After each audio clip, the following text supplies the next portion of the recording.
Germany in the mid-1920s was a place where only the wealthy were supposed to win.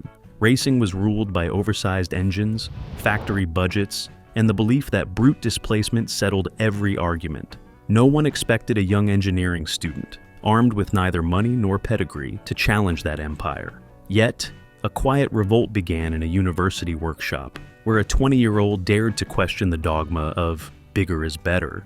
What he built wasn't just a modification, it was a mechanical provocation. A homemade supercharger that made the era's giants look slow, complacent, and embarrassingly overbuilt. The student versus the giants. Picture this. It is Germany in the mid-1920s. The dust of the Great War has barely settled, the economy is shaking itself to pieces, and hyperinflation is turning cash into confetti. Yet, in this chaos, the racetracks are roaring. This is an era defined by excess, where speed is exclusively a rich man's game. If you want to win, the formula is simple. You buy the biggest, heaviest, most expensive engine you can find and bully your way to the finish line. Enter August Momberger. They called him Booby. He isn't a millionaire aristocrat or a factory-backed veteran. He is a 20-year-old engineering student at the Technical University of Darmstadt. And he decides to step into this ring with a car that, by all rights, shouldn't even be in the same paddock as the competition. The machine in question is the NSU Type 6/60ths PS. On paper, this car is a laughingstock for serious Grand Prix or hill climb ambitions. It is a polite, sensible touring car based on a modest chassis. Under the hood sits a tiny 1.5-liter inline-six. Now, an inline-six sounds advanced for the time, but this one suffers from a fatal architectural flaw. It uses a side valve configuration. In the hierarchy of internal combustion, the side valve is fighting with one hand tied behind its back. The valves are situated beside the cylinder rather than above it, meaning the intake air has to navigate a tortuous path, taking a sharp turn just to enter the combustion chamber. It is a breathing restriction built directly into the casting. Consequently, the thermal efficiency is terrible, and the combustion chamber geometry is a nightmare for flame propagation. In stock trim, this 1.5-liter lump churns out exactly 60 horsepower. To put that in perspective, the factory teams from Mercedes and Benz are showing up with massive prototypes. We are talking about engines 4 times the size of Momberger's, producing torque figures that should rightfully crush this little NSU into the pavement. Momberger is effectively bringing a pocket knife to a heavy artillery fight. The car is fundamentally outclassed in displacement, power, and budget. Most drivers in his position would settle for a class win. You would expect him to aim for a nice trophy in the small displacement category and go home happy. But Momberger has a different idea. He looks at that anemic, asthmatic side valve engine and sees a math problem waiting to be solved. He realizes that if he cannot outspend the giants, he has to outthink them. He does not want a participation trophy. He wants to take this underpowered, production-based chassis and humiliate the biggest, most powerful racing machines in Germany. This is not just a story about a fast driver. It is the story of how a broke student used the laws of thermodynamics to declare war on the industrial establishment. Displacement was the only law.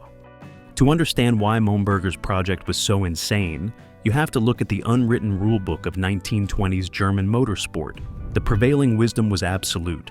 If you wanted to go faster, you did not obsess over aerodynamics or tire compounds. You simply built a bigger engine. This was an era where displacement was not just king, it was the entire kingdom. The racing landscape was dominated by what we can only call factory behemoths. The apex predator of this food chain was the Mercedes-Benz K-Type. This machine represented the pinnacle of industrial resources and factory support.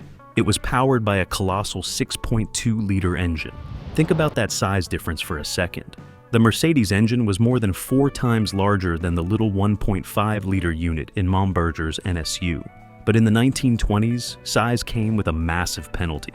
The K-Type was a tank, tipping the scales at nearly 1,700 kilograms. It was built on a heavy ladder frame with primitive suspension that treated every corner like a personal insult.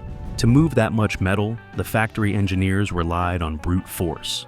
They prioritized low-end torque to drag that heavy chassis up the hill, compensating for the vehicle's obesity with the sheer sweeping volume of its cylinders. Here is where the math gets embarrassing for the factory giants.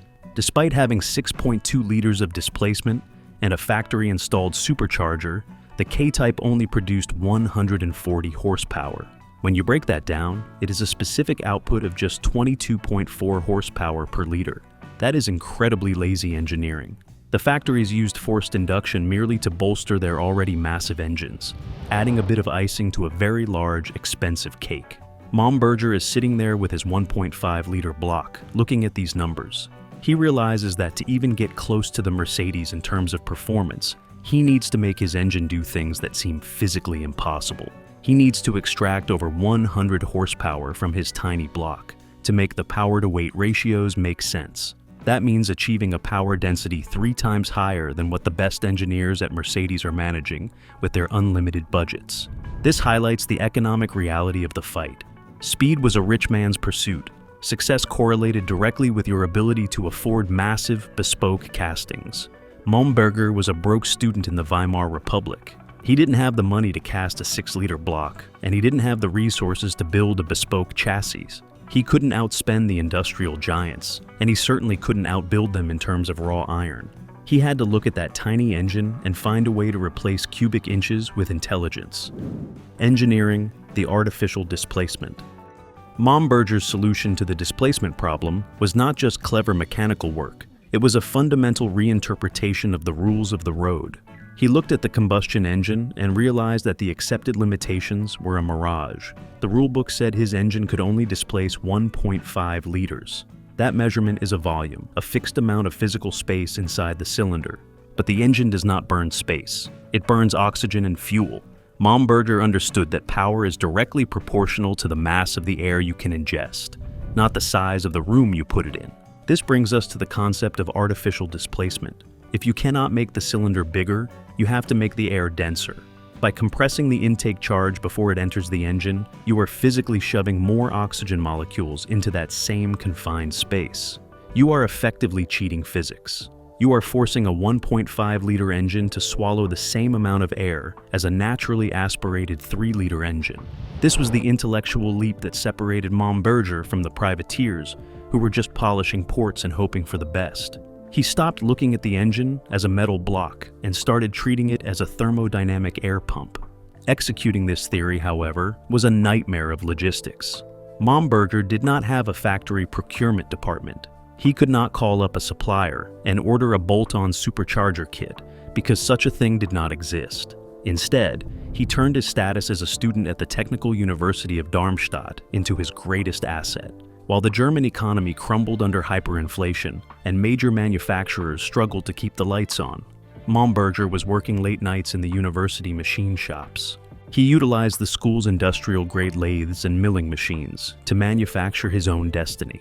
This was garage engineering raised to the level of high science. He had to calculate tolerances, machine the rotors, and fabricate the drive pulleys himself. He was building a prototype race part with the same hands that were taking notes in lecture halls during the day. This wasn't a rich kid buying speed. This was a young engineer sweating over a lathe to create it. The hardware he chose to build was specific and strategic. He opted for a roots-type blower. In the world of forced induction, this distinction is critical. A centrifugal supercharger, the kind often found on aircraft or high-speed record cars of the era, works exponentially. It needs to spin incredibly fast to build pressure, meaning it offers almost no help at low RPM. That is useless for a hill climb, where you are constantly braking for hairpins and need to accelerate from low speeds. The roots blower is a positive displacement pump. It does not rely on airspeed, it relies on volume. Every time those twin lobes rotate, they physically trap a specific amount of air and force it into the intake manifold. This means you get boost instantly. The second Momberger touched the throttle, the blower was already shoving air into the cylinders. There was no lag, no waiting for the power band.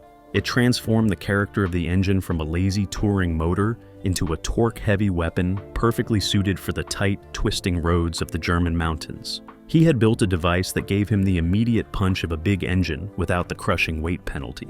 Mastering the blow-through nightmare. Now, we need to stop the narrative and look directly at the metal, because the magnitude of this engineering challenge is difficult to overstate. Momberger was not simply bolting a fan onto an engine. He was attempting to force a primitive 1.5-liter side valve inline-six to accept a power increase of nearly 70%. He was pushing the specific output from a lazy 40 horsepower per liter to a race-winning 67 horsepower per liter. In an engine block made of 1920s iron, using pistons that were likely heavier than a modern connecting rod, this was an exercise in structural brinkmanship. The single greatest hurdle was not making the boost, but managing the fuel. In the modern era, we take electronic fuel injection for granted. You tell the computer to add more fuel, and the injector opens. Momberger did not have computers. He had a brass carburetor. This forced him into a configuration known as blow-through carburation. To understand why this is a nightmare, you have to understand how a carburetor works. It relies on the Venturi effect. Fast-moving air creates a vacuum that sucks fuel out of a bowl and into the engine. But Momberger placed the supercharger before the carburetor. This meant he was pressurizing the inlet of the carb. Here is the physics problem. The fuel bowl of a standard carburetor is vented to the atmosphere. If you blast 5 pounds of boost pressure into the throat of the carburetor, but the fuel bowl is still sitting at atmospheric pressure, the air pressure is higher than the fuel pressure. Instead of sucking gas into the engine, that boost pressure will force its way down into the fuel jets and push the gasoline back into the tank. The engine gets zero fuel, the mixture goes lean instantly, and the pistons melt in a fraction of a second. Think of it like trying to drink from a juice box. Normally, you suck on the straw, creating a vacuum that pulls the liquid up. Now imagine someone connects an air compressor to your mouth and blasts it. You cannot drink. The air pressure forces the juice back down into the box. To make it work, you would need to squeeze the box, pressurizing the liquid, with the exact same force as the air blasting into your mouth. This is exactly what Momberger had to engineer mechanically. He had to build a complex system of diaphragms and linkages to reference the boost pressure and apply it to the fuel bowl. It required perfect mechanical synchrony. As the supercharger spooled up and pressure rose, the fuel pressure had to rise in lockstep to ensure the fuel could physically exit the jet. If solving the fueling wasn't enough, he then had to deal with the heat. Roots-type blowers are notorious heat pumps. As they thrash the air, they heat it up significantly. Feeding hot, compressed air into a side valve engine is a recipe for disaster. The side valve architecture has a long, flat combustion chamber that is terrible at dissipating heat. This creates hotspots that lead to pre-ignition or knocking. Momberger was effectively building a bomb and trying to keep the fuse from lighting. To prevent the engine from destroying itself under this thermal stress, he had to become a chemist. He relied on rich blends of benzol and exotic fuel mixtures to raise the octane rating artificially, while meticulously pulling back ignition timing to survive the cylinder pressures he was creating. The fact that this engine did not scatter itself across the track is the ultimate validation of his math. The scream of mechanical violence. When Momberger finally turned the key on his creation, the transformation was absolute. The NSU Type 6/60ths PS had ceased to be a polite conveyance for German citizens and had become a weapon of pure acceleration. The numbers tell the story better than any race report could. In its stock form, the car was dragging itself around with 60 horsepower. With the booby compressor force-feeding the cylinders, estimates put the output well over 100 horsepower. On the surface, 100 horsepower might not sound like a world-ending figure, especially when the factory Mercedes K-types were putting out 140. But this is where the genius of the lightweight chassis comes into play. The NSU tipped the scales at a featherweight 830 kilograms. The Mercedes was a 700 kilogram Leviathan. When you run the math on power-to-weight ratios, the factory's advantage evaporates. The Mercedes was hauling around nearly 12 kilograms for every horsepower it made. Momberger's student-built contraption only had to move roughly 8 kilograms per horsepower. That is a 50% advantage in power-to-weight ratio. In the laws of physics, that is a massacre. While the big factory cars relied on their massive momentum to carry them down long straights, Momberger had a car that could change direction instantly and accelerate violently out of corners. The Roots blower provided that boost immediately, creating a power curve that was essentially a vertical wall of torque. But the most terrifying aspect of this machine was not the speed itself. It was the noise. In the 1920s, spectators were used to the sound of displacement. A big racing engine produced a deep rhythmic bass note, a low-frequency rumble that you felt in your chest. The booby compressor did not rumble, it shrieked. The mechanical reality of a Roots blower spinning at thousands of RPM creates a distinct, high-pitched metallic whine. It is the sound of metal mesh gears and air being pulverized. As the NSU approached a hairpin, the exhaust would bark. But as Momberger got back on the throttle, the supercharger would scream over the top of the engine note. It was an auditory warning that signaled the immense mechanical stress the small 1.5-liter block was enduring. It sounded like an industrial siren tearing through the Black Forest. This sound was so aggressive that it actually caused legal problems years after the car retired. In 1937, a restored version of Momberger's 6/60ths PS was taken out for a drive, and the German authorities promptly revoked its operating permit. They deemed the car legally too loud for public roads. This wasn't just a noise violation. It was a testament to the violence of the induction system. The police effectively confirmed what the race teams had learned the hard way. This was a race prototype disguised as a road car. That visual deception was the final piece of Momberger's strategy. Visually, the car remained a sleeper. The supercharger was tucked neatly under the long hood, hidden from view. To the casual observer or the arrogant factory team manager, it looked like a standard, slightly sporty touring car. David Slay's The Factory Goliaths. The laboratory was closed. It was time for the exam.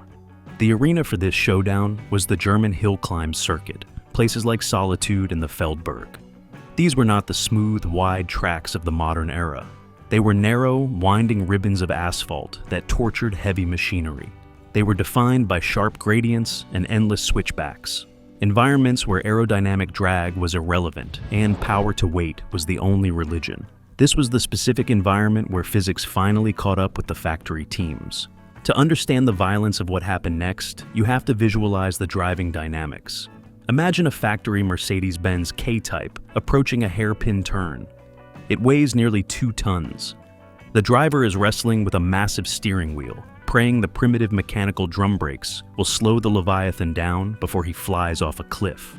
He has to wait for the chassis to settle, muscle the car around the apex, and then wait again for the big engine to build revs and drag that massive weight back up to speed. It is a slow, laborious process of managing inertia. Then comes Momberger. He dives into the braking zone late, trusting the agility of the 830-kilogram chassis. The lightweight NSU rotates instantly, and here is where the Roots blower changes the game. While the Mercedes driver is waiting for torque, Momberger is already gone. He touches the throttle, the supercharger screams its metallic war cry, and the car launches out of the corner like it was fired from a cannon. The instant boost delivery meant that for every second the big cars spent bogging down, the student was accelerating. The moment of truth arrived at the 1925 Sports Car Grand Prix. The paddock likely looked at the student entry with amusement. A kid from Darmstadt with a homemade compressor? Cute. But the stopwatch does not have a sense of humor. Momberger didn't just win his class. He began posting times that embarrassed cars with engines 3 and 4 times the size of his own. He was hunting down 5-liter giants with a 1.5-liter touring block. The factory teams were watching their million-mark investments get walked by a university project. The humiliation was so absolute that it forced an immediate institutional shift. The factory executives at NSU realized that a 20-year-old student had effectively done their R&D for them. They didn't sue him, they copied him. They refined Momberger's blow-through concept and applied it to the works team. This culminated at the 1926 German Grand Prix at the Ava circuit in Berlin. The result was a bloodbath. The supercharged NSUs took a quadruple victory in the 1,500cc class. They locked out the podium. But more importantly, they finished 5th overall against the biggest iron in Germany. The student had proven, publicly and decisively, that high-efficiency engineering was a viable strategy to kill the displacement giants. The death of displacement. The story of August Momberger could have ended there, as a fascinating footnote about a clever student who won a few races. But the industry was paying attention. They realized that Momberger wasn't just a brave driver, he was a technical visionary who had solved problems that factory teams were still struggling to understand. His victory wasn't just about driving fast, it was a proof of concept. Almost immediately, Momberger transitioned from a privateer scraping together parts in a university workshop to a fully trained engineer and a works driver for NSU. The establishment didn't just want his car, they wanted his brain. His career trajectory proves that his success was an engineering triumph first and a sporting victory second. He had taken the prevailing wisdom of the 1920s. That speed comes from size, and shattered it. The booby compressor was the nail in the coffin for the idea that there is no replacement for displacement. Momberger proved that there is a replacement. It is called efficiency. By focusing on specific output, horsepower per liter, he demonstrated that a small, highly stressed, forced induction engine was superior to a large, lazy, naturally aspirated one. He showed that managing air density through mechanical compression was a more effective route to performance than simply casting a bigger iron block. In many ways, that little 1.5-liter NSU was the great-grandfather of every modern turbocharged performance car. It forecast a future where downsizing and boost would rule the world. But the ultimate vindication of his philosophy came a decade later. Momberger didn't just disappear into a quiet office job. In 1934, he was reactivated by the newly formed Auto Union Corporation. He rose to become the head of the works sports department during the most insane era of Grand Prix racing history, the age of the Silver Arrows. Think about the continuity here. The student who learned how to tame a supercharged engine in a college shed was now helping to orchestrate the strategy for the legendary Auto Union Type A, B, and C race cars. These were mid-engine monsters built to the strict 750-kilogram formula, powered by massive supercharged V16 engines. When you look at an Auto Union V16, you are looking at the ultimate expression of the lessons Momberger learned on his NSU.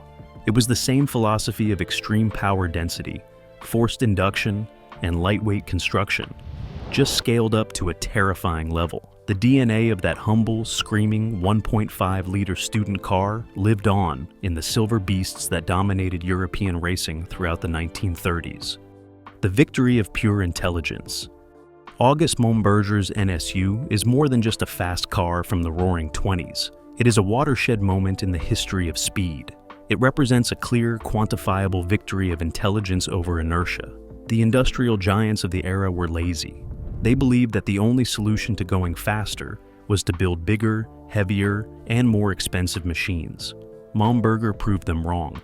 He demonstrated that a student with a deep understanding of thermodynamics could outrun a factory with a bottomless budget.